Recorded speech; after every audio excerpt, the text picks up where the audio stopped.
Baik pemirsa Juragan Info, hari ini hari Rabu 28 Januari 2026, tepatnya di Posko Desa Mulyorejo.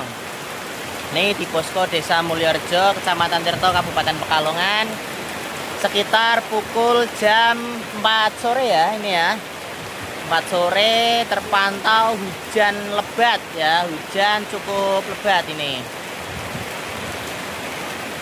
Ini hujan cukup lebat, ketinggian air masih kurang lebih sama dengan 2 hari terakhir.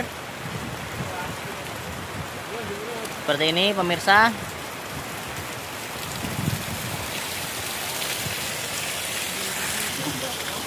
Nih hujan lebat sekali pemirsa. Ini nggak tahu ini di kamera kelihatan hujan apa enggak ini. Ya mohon doanya teman-teman.